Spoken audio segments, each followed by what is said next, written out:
दोस्तों आपके अपने YouTube चैनल टारगेट बोर्ड में एक बार फिर से आप सभी लोगों का बहुत बहुत स्वागत है।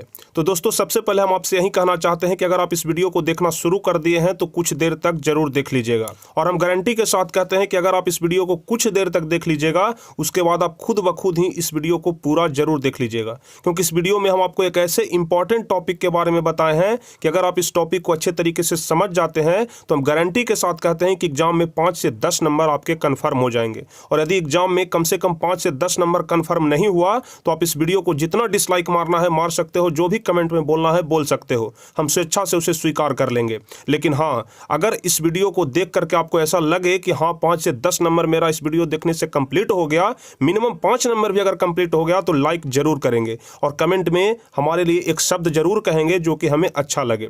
तो चलिए हम वीडियो को शुरू करते हैं और सबसे पहले आपको बताते हैं कि क्या हम इस वीडियो में आपको बताने वाले हैं। आप लोग साइंस का यदि मॉडल पेपर देखिएगा या फिर साइंस का क्वेश्चन बैंक उठा करके देखिए, उसमें केमिस्ट्री में ऑब्जेक्टिव में ही सिर्फ 4-5 क्वेश्चन ऐसा रहता है जिसमें आपको अभिक्रिया को पहचानना रहता है। क्वेश्चन में आपका समीकरण दे देगा और पूछ देगा कि बताइए यह कौन सी अभिक्रिया है। अति लघुत्तरीय प्रश्न और लघुत्तरीय प्रश्न में भी पूछा जाता है कि बताइए द्विविस्थापन अभिक्रिया क्या होता है, विस्थापन अभिक्रिया क्या होता है, संयोजन अभिक्रिया क्या होता है, वियोजन अभिक्रिया क्या होता है, उपचयन एवं अपचयन अभिक्रिया क्या होता है, रिडॉक्स रिएक्शन किसे कहते हैं। इस प्रकार के क्वेश्चन आपके एग्जाम में केमिस्ट्री में हर हाल में पूछे जाते हैं, चाहे आप कोई भी वर्ष का क्वेश्चन बैंक उठा करके देख लीजिए। अगर नहीं पूछा जाता है तो आप हमें कमेंट में जरूर बताइएगा, लेकिन जहां तक हम जानते हैं, जहां तक हमारी समझ है, इस प्रकार का क्वेश्चन पूछा जाता है। तो चलिए आज आपको हम बहुत ही सरल भाषा में बहुत ही बारीकी से इस प्रकार से आपको हम सारे अभिक्रिया के बारे में बता देंगे कि आज के बाद अब जिंदगी भर कभी भी आपको इस प्रकार की अभिक्रिया में दिक्कत नहीं होगा। तो चलिए हम शुरू करते हैं और आपको बारी बारी से एक एक अभिक्रिया के बारे में बहुत ही बारीकी से समझा करके बताते हैं। तो सबसे पहले हम लोग जान लेंगे कि रासायनिक अभिक्रियाएं होते कितने प्रकार के हैं, कौन कौन सी अभिक्रिया है जो कि हमारे लिए ज्यादा महत्वपूर्ण है, कौन कौन सी अभिक्रिया हमारे एग्जाम में पूछा जाता है। तो देखिए सबसे पहला अभिक्रिया होता है संयोजन अभिक्रिया, दूसरा होता है वियोजन अभिक्रिया, उसके बाद आता है विस्थापन, उसके बाद हो जाता है द्विविस्थापन और अंत में होता है उपचयन एवं अपचयन अभिक्रिया। और उपचयन एवं अपचयन अभिक्रिया मिलाकर के बनता है रिडॉक्स अभिक्रिया, जिसको रिडॉक्स रिएक्शन भी बोलते हैं। तो बारी बारी से हम आपको पूरा डिटेल में बताएंगे कि किस प्रकार से आप समीकरण देखते के साथ ही पहचान जाइएगा कि यह कौन सी अभिक्रिया है। आप समीकरण देखिएगा और तुरंत पहचान जाइएगा कि यह संयोजन अभिक्रिया है या वियोजन अभिक्रिया है, और अगर आप पहचानना सीख गए तो समझ जाइएगा कि 5 से 10 नंबर आपके एग्जाम में कंफर्म हो गए। तो चलिए सबसे पहले हम लोग बारी बारी से एक एक करके पहले नंबर अभिक्रिया से शुरू करते हैं।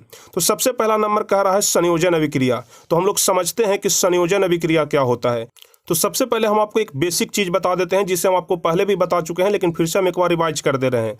आप लोग कोई भी समीकरण देखे होंगे, कोई भी अभिक्रिया देखे होंगे, उसमें जो बीच में जो तीर वाला निशान रहता है उसके बाईं तरफ, मतलब जो इधर का भाग होता है उसको अभिकारक बोला जाता है, और जो बीच में तीर वाला निशान होता है उसके दाहिने तरफ वाले को प्रतिफल बोला जाता है। तो आप लोग अब याद रखिएगा कि प्रतिफल किसको बोलते हैं और अभिकारक किसको बोलते हैं। चलिए इतना तो बेसिक चीज हो गया। अब हम आपको बताते हैं कि संयोजन अभिक्रिया अगर आपसे पूछ दे तो इसको कैसे पहचानना है, कैसे हम लोग पहचानेंगे कि यह जो अभिक्रिया दिया हुआ है यह संयोजन अभिक्रिया है। तो बस आप लोग यहाँ से एक चीज ध्यान रखिए, A+B से बन गया AB।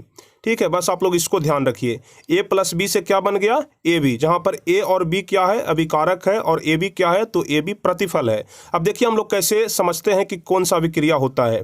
जैसे देखिए यहाँ पर एक अभिक्रिया दिया हुआ है CaO + H2O से बन जाता है CaOH का दिहोल 2।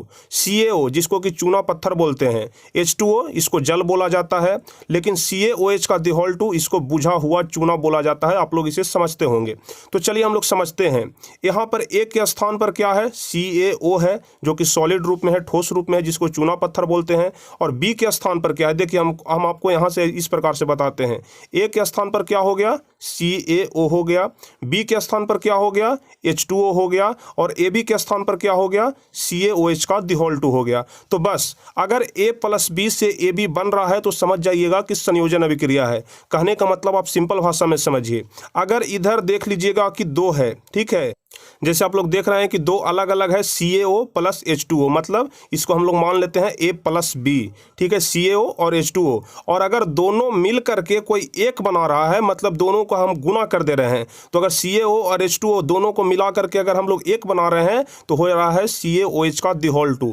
बस आप लोग को क्या देखना है कि अगर दो मिल करके एक बन रहा है तो इसको संयोजन अभिक्रिया कहते हैं। ठीक है, दो मिल करके एक बन रहा है तो इसको संयोजन अभिक्रिया कहते हैं। एकदम सिंपल भाषा में समझिए, दो मिल करके एक बन रहा है संयोजन अभिक्रिया हो जाएगा।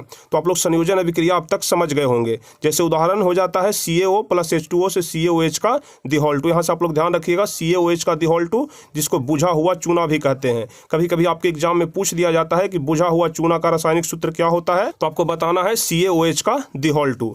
तो हम आशा करते हैं कि आज के बाद आप लोग संयोजन अभिक्रिया बहुत ही आसानी से पहचान जाइएगा। बस आपको इतना ध्यान रखना है A प्लस B से AB। चलिए, अब दूसरा नंबर अभिक्रिया है वियोजन अभिक्रिया।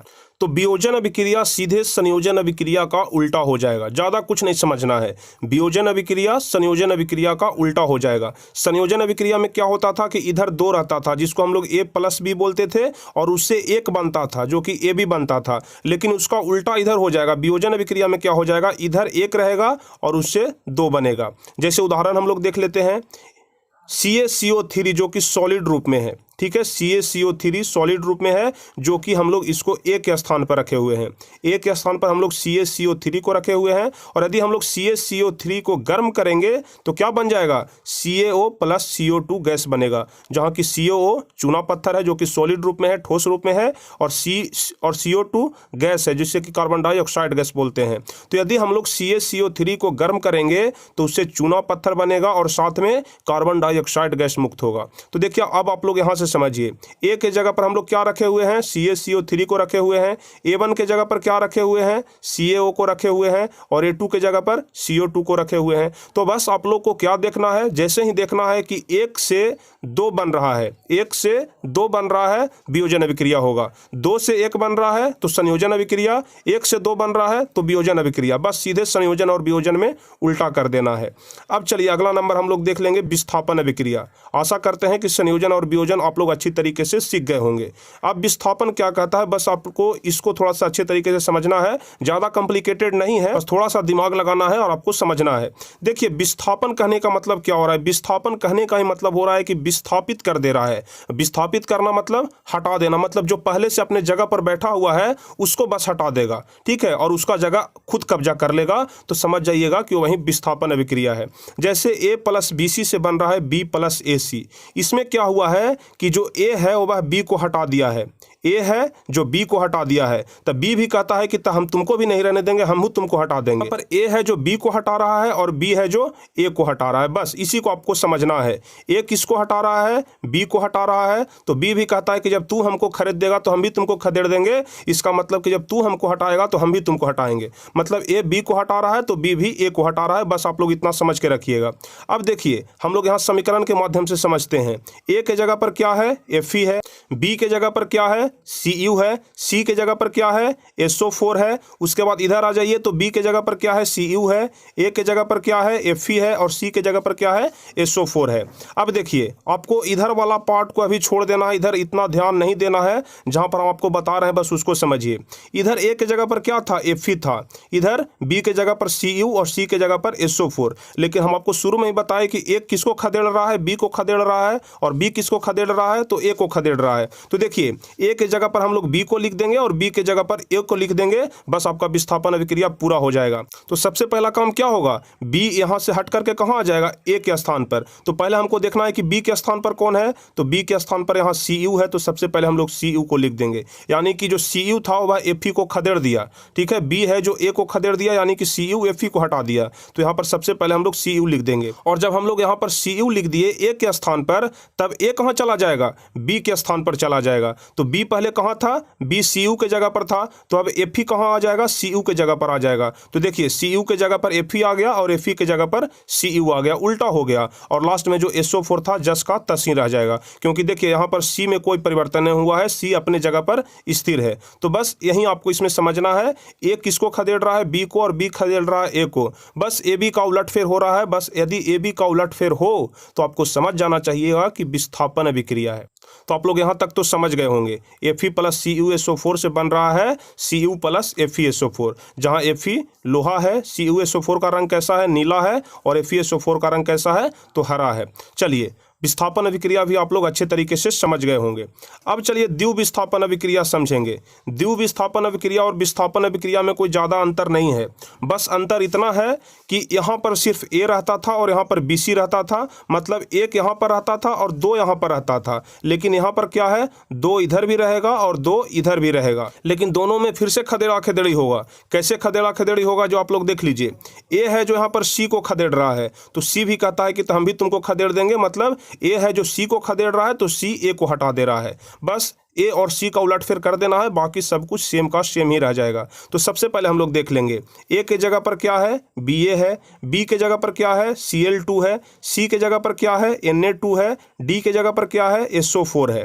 अब देख लीजिए सी के जगह पर क्या है, Na2 है, बी के जगह पर क्या है, Cl2 है, ए के जगह पर क्या है, Ba है और डी के जगह पर क्या है, SO4 है। बस, तो आपको अभी लास्ट वाला ध्यान नहीं देना है, पहले शुरू में ही आपको देख लेना है। तो चलिए हम लोग शुरू में देख लेते हैं। पहले AB plus CD BaCl2 plus Na2SO4। तो सबसे पहले C कहाँ पर आ जाएगा, C जो है वह ए के स्थान पर आ जाएगा। तो यहाँ पर C कहाँ है, तो C Na2 है, तो Na2 कहाँ आ जाएगा, ए के स्थान पर, यानी कि सबसे पहले। तो हम लोग Na2 को ए के स्थान पर यानी कि सबसे पहले लिख दिए।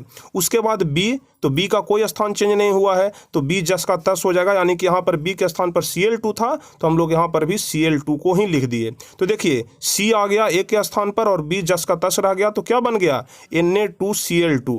अब देख लीजिए C के स्थान पर यहाँ पर क्या आ जाएगा, यहाँ पर जो C है C के स्थान पर क्या आएगा, C के स्थान पर A आ जाएगा। तो यहाँ पर हम लोग देखेंगे कि A के स्थान पर कौन था, तो A के स्थान पर Ba था, तो Ba यहाँ पर आ गया। और लास्ट में D में कोई परिवर्तन नहीं हुआ है, D अपने जगह पर स्थिर है, तो BaSO4 यहाँ पर लिखा गया। तो देख लीजिए, तो एक बार फिर से हम रिवीजन कर रहे हैं, आप लोग देख लीजिएगा।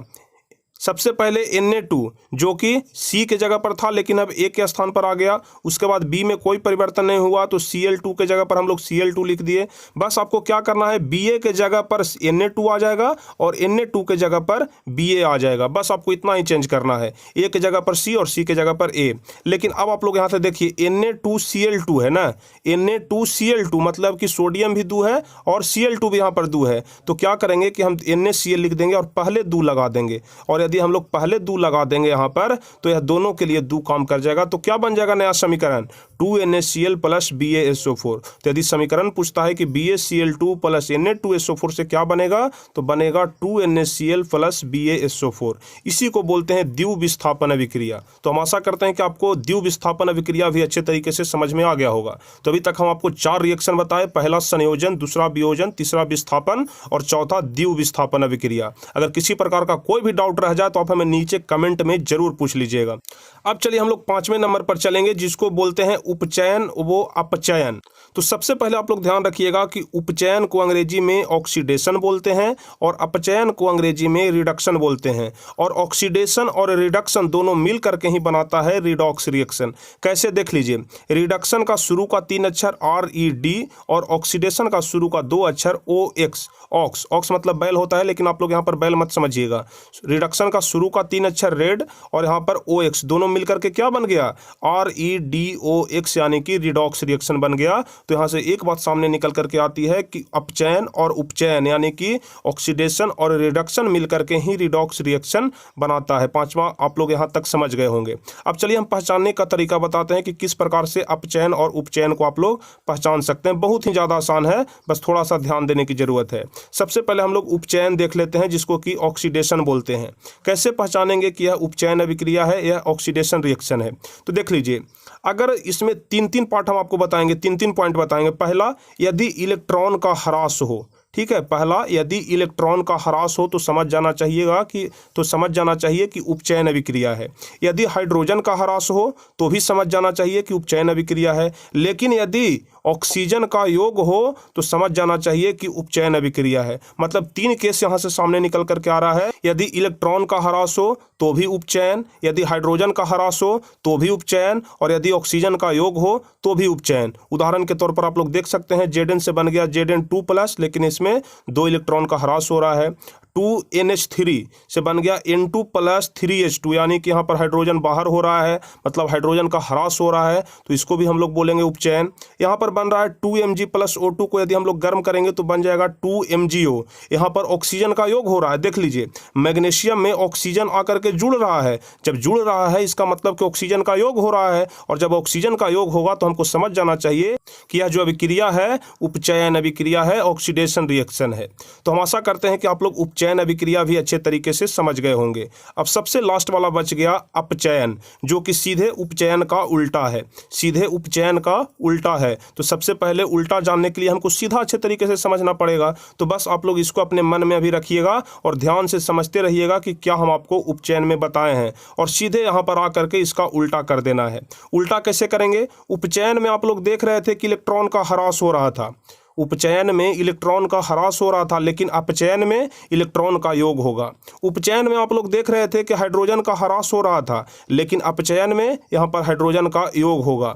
लेकिन उपचयन में आप लोग देख रहे थे कि ऑक्सीजन का योग हो रहा है, लेकिन अपचयन में ऑक्सीजन का ह्रास होगा। मतलब उपचयन में जहाँ जहाँ पर भी ह्रास हो रहा था वहाँ पर योग होगा, और जहाँ पर भी योग हो रहा था वहाँ पर ह्रास हो जाएगा।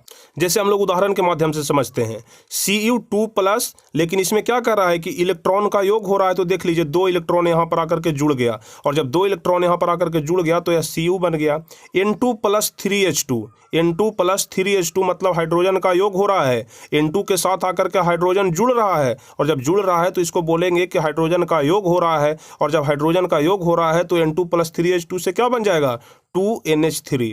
और उसके बाद देख लीजिए सबसे लास्ट वाला में ऑक्सीजन का ह्रास हो रहा है, सबसे लास्ट वाला में ऑक्सीजन का ह्रास हो रहा है, FeO+CO, FeO+CO तो क्या बन गया? Fe+CO2। ठीक है, यहाँ पर ऑक्सीजन का ह्रास हो रहा है, ध्यान रखिएगा। तो चलिए हम आशा करते हैं कि आप लोग सारे विक्रिया अच्छे तरीके से समझ गए होंगे, सारे विक्रिया अच्छे तरीके से समझ गए होंगे। आपके दिमाग में एकदम समझिए कि डाटा ट्रांसफ़र हो गया होगा, जो हमारे दिमाग में डाटा था वो आपके दिमाग में डाटा ट्रांसफ़र हो गया होगा। इतना हम सरल भाषा में करके इतना बारीकी से हम आपको बताएं।